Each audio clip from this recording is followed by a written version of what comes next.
why he chose to be unmedicated. He's in his late, like, around 30, and, like, he realized he had bipolar because there was one time he went traveling and ended up on top of a volcano, and then in, like, 3 different countries with no money and barefoot, and he had to call his parents to come rescue him, and he didn't know how he got there. He had a total fugue state, kind of like what happened to Nora in that episode, right?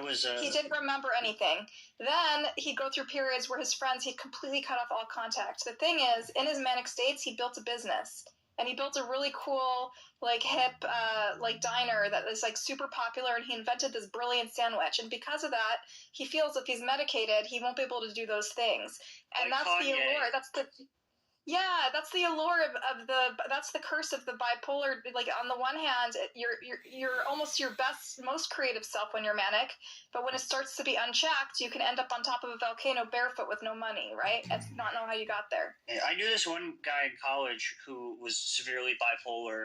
I think he was medicated, so it was better when I met him. But he was explaining some of the things he did, and he also was like trying to invent things a lot. And he like wasn't doing his classwork and stuff because he was inventing things. He was not very good at inventing things either. They were terrible ideas, but he was devoting all his time to them. And the best thing he told me is that he kept on getting his ass kicked because he convinced himself that he like became a kung fu master and was like fighting people and like getting his ass kicked because of this delusion. Yeah. But this is the idea that Diego, I think all these people who are like so against therapy and stuff, they have no idea what therapy actually is, and they have this one idea of therapy that they get from like either like I don't know where they get it from, maybe movies or whatever, that like it's someone you just like sit to and you talk about their problems. But like there's lots of different strategists that therapists use, one of which and a lot of it's not medication. Like the only people that prescribe medication are psychiatrists.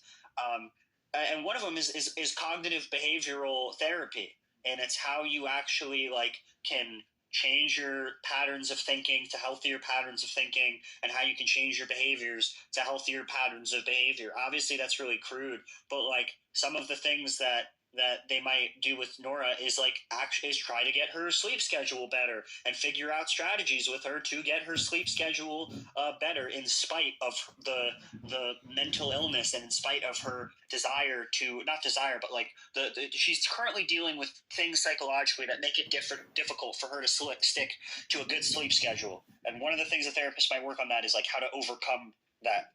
But I think in most cases, like, it depends what type of bipolar. It's like 1 or 2 or whatever. I think like bipolar 2, you kind of need to be medicated. Like people try to manage it with lifestyle changes, but usually you end up having like basically